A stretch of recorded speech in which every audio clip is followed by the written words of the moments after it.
Good evening, everyone. I'm absolutely delighted to have been asked by the EICC to put together this lecture for you this evening, which I'm co-hosting with Sophie Dow here in the front row. She's the founder of the Southston Mindrum Centre. She's my very good friend, and you're going to be hearing a little more from her later on this evening. So I'm a developmental psychologist, as Aaron mentioned, and that means that I'm interested in how children grow and learn and what their experiences in childhood mean for them as they become adults. And so you can imagine how interested and excited I am by the topic we're going to be hearing about this evening. There are going to be three people speaking: James Boardman, Hilary Richardson, and Heather Walley, three completely amazing scientists who are all working at the cutting edge of understanding brain development and applying that knowledge to thinking about what babies, children, and teenagers might need. This evening is also a chance to launch EICCC. EICCC is a conference. It takes all kinds of minds. I'm going to be co-chairing it with the brilliant Sophie, and together we bring perspectives from science and from life to the conference, and that's really what EICCC is all about bringing together different kinds of perspectives to explore the idea of neurodiversity. Neurodiversity is a simple idea. It just describes the fact that we're all different in the way that our brains work, in the way that we process information. But beyond that, neurodiversity is also a call to action, because it tells us that we need to do better to understand those differences, to embrace and accommodate them, and to make sure that everyone's needs are being met. So if you're excited by the idea of neurodiversity, then I hope that you'll keep an eye out for news about EICCC, the conference, which is happening here at the EICC a year from now. For now, though, we need to start this evening's lecture, so I'm going to hand over to James Boardman, the first of our three speakers, and thank you very much.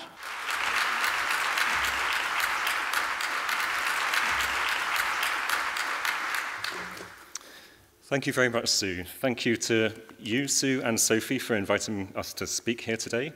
Thank you for the organisers at EICC who've organised this fantastic venue and meeting for us, and to you all for choosing to spend your evening here discussing this important topic today.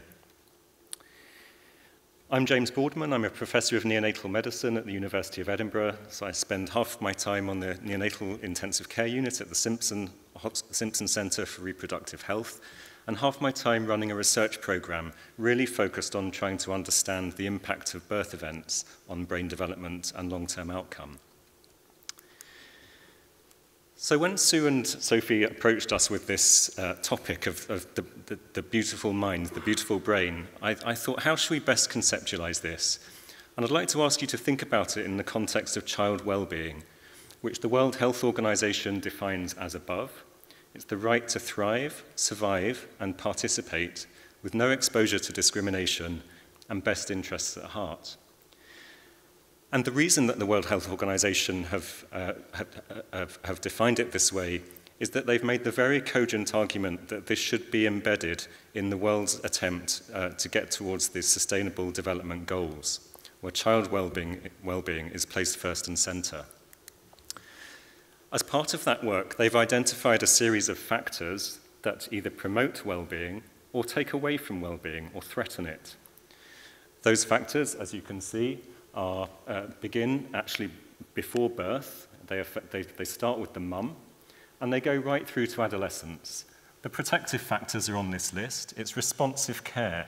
Is a pregnant mum receiving the care that she needs and wants? Is there a skilled birth attendant when she delivers? Does she have social support?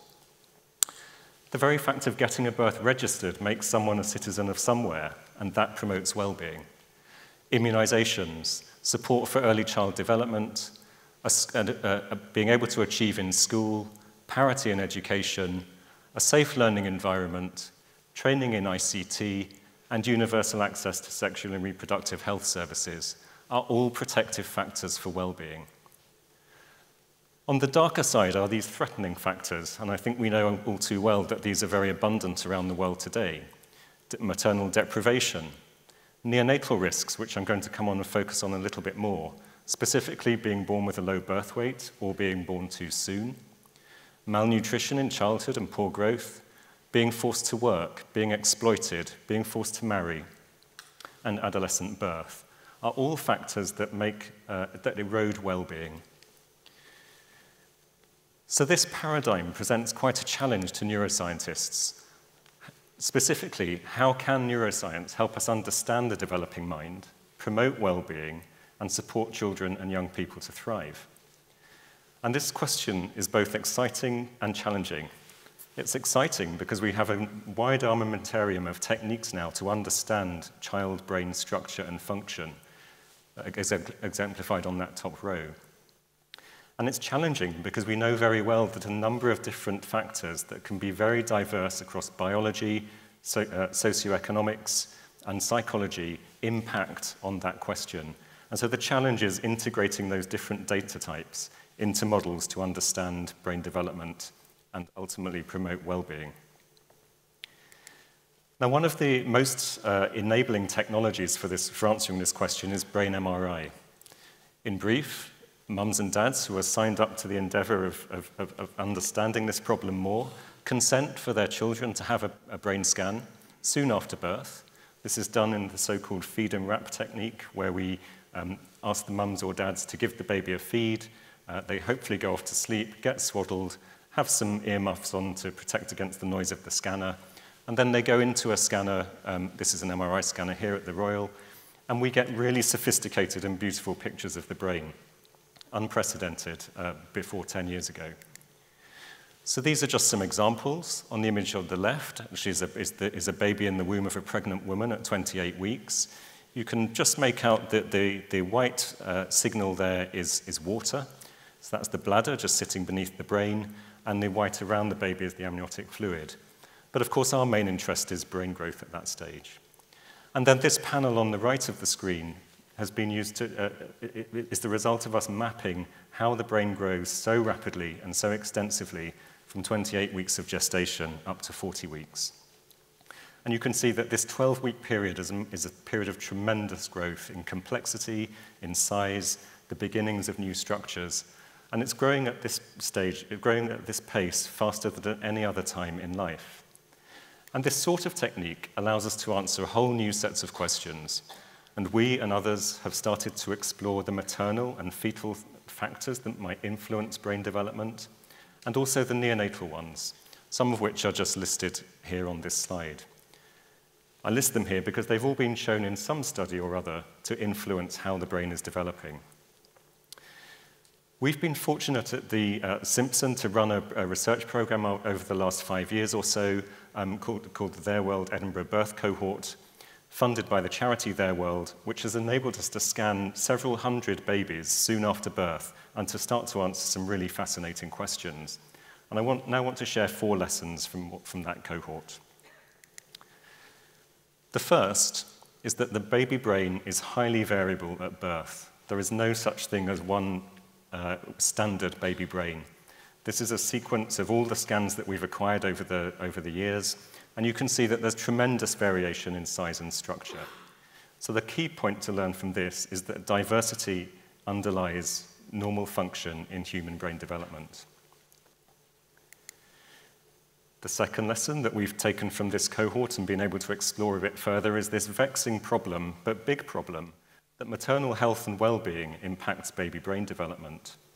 So broadly speaking, we can define stress in our lives. About 35% of women will report that they are stressed during their pregnancy. And this can be stress due to a physical health problem, psychosocial difficulties, or social infrastructural problems. The environment in which they're living is stressful. Any one of these, or more than one, converge, and we know from many studies that children born to women who are experiencing these types of stress are at slightly higher likelihood of having a number of problems as they grow up, from impaired cognition, negative mood and affect, autism, ADHD, addiction problems, even depression and schizophrenia. But what's not been known is why stress has this effect on offspring. In this cohort study, we've been able to measure the stress hormone levels in mum's hair, shown here on that top panel, where the mums have donated 3 centimeters of hair, which gives an overall readout of how stressed they've been in the past 3 months of pregnancy. And we've shown that this actually is closely related to the development of a structure called the amygdala in the baby brain. And the amygdala is part of the brain that controls the socio-emotional development of children. And so here, for the first time, we have a mechanism linking a stressful experience with baby brain development. And this is really exciting to doctors because you have to understand mechanism in order to be able to design therapies. The third lesson is around preterm birth, which has been a major focus for us over the last 20 years, in fact. Preterm birth affects around 6 to 7% of children in the UK, and it's essentially birth before 37 weeks of gestation. And so this is a critical period of brain development which is taking place in the artificial environment of an incubator instead of the womb. And we've been curious to understand what this effect can have on the brain. We know it can have, in some cases, a very big effect, because when people have studied the outcome of children who've been born preterm around the world, they have a host of problems that relate to the developing brain or mind. These include cerebral palsy, which is manifest from the age of around 2 onwards, but also learning difficulties, a lower IQ than you would expect based on parental IQ. They tend to be inattentive.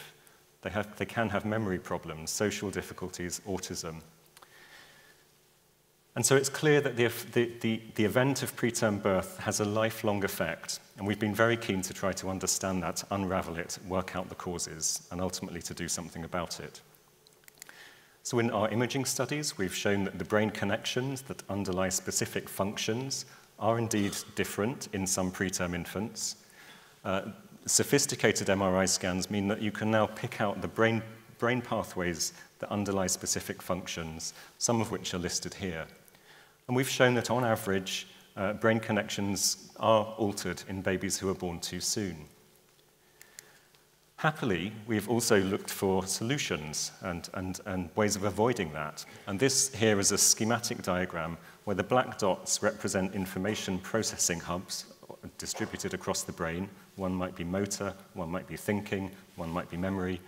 And the magenta and pink lines are those connections that are stronger in babies who've received human milk during the NICU period, as opposed to formula.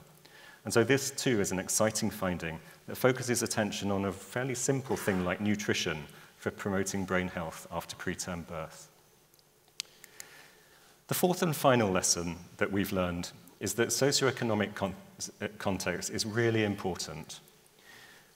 In Scotland and across the rest of the UK, the government measures deprivation across the country using an index of multiple deprivation.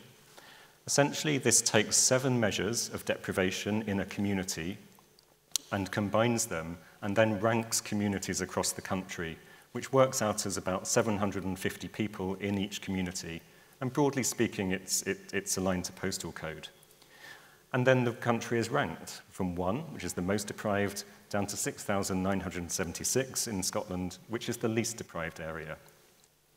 And for the purposes of doing statistics, you can then group those into the top 20% of most deprived neighbourhoods and the least 20% of deprived neighbourhoods.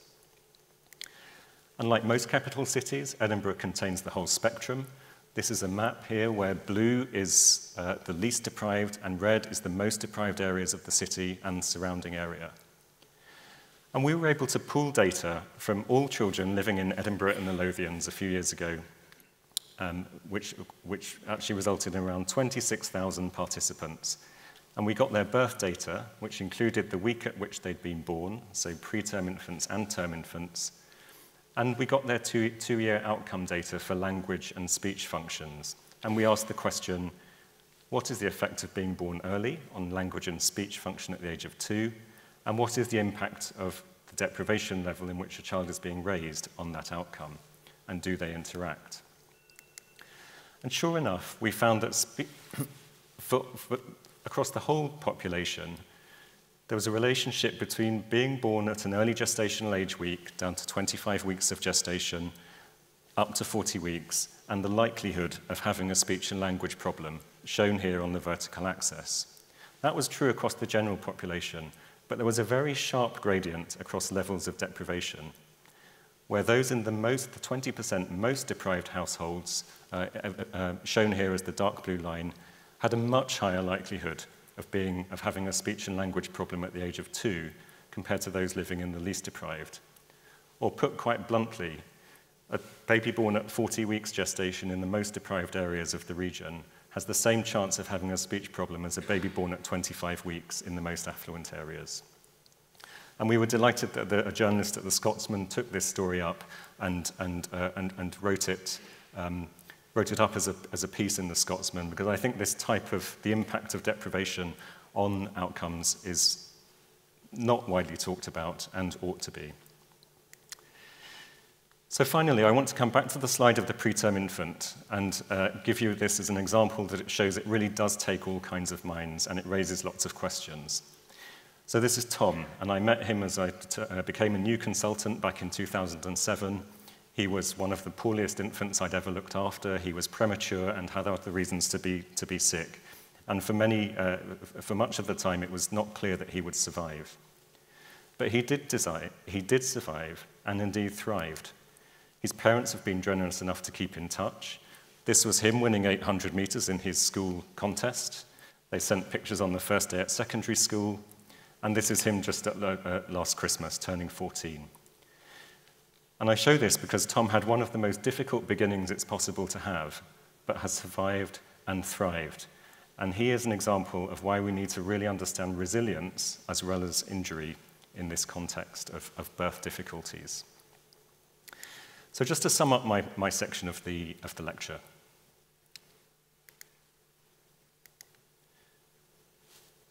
All the data would suggest that the fetal and newborn period really does set the scene for brain health and development of the mind across the whole life course. It's critical to a child's ability to thrive, and we need to get this period of life right. When we carry out research at the interface of neuroscience, medicine, biology, genetics, psychology, all those different disciplines related to the different exposures I showed you on the earlier slide, we find that babies' brains are highly diverse at birth. This is something we need to understand more.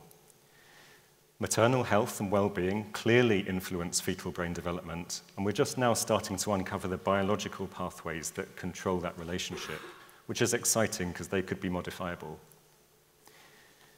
We know that being born too soon can affect brain wiring, but that good nutrition can promote brain health in that context, i.e. can overcome some of the disadvantage conferred by preterm birth. And finally, it really is important to state that family circumstance does affect a child's ability to learn and thrive, and this, of course, requires a broader societal response to tackle. And my last point, coming back to Tom, is that there is still much to learn about the diversity of brain health, what is normal, and specifically why some children are highly resilient and thrive after a very difficult start in life. We have a lot to learn from that group. So with that, I'll end and pass over to my colleague Hilary Richardson, who's going to take us through the childhood phase.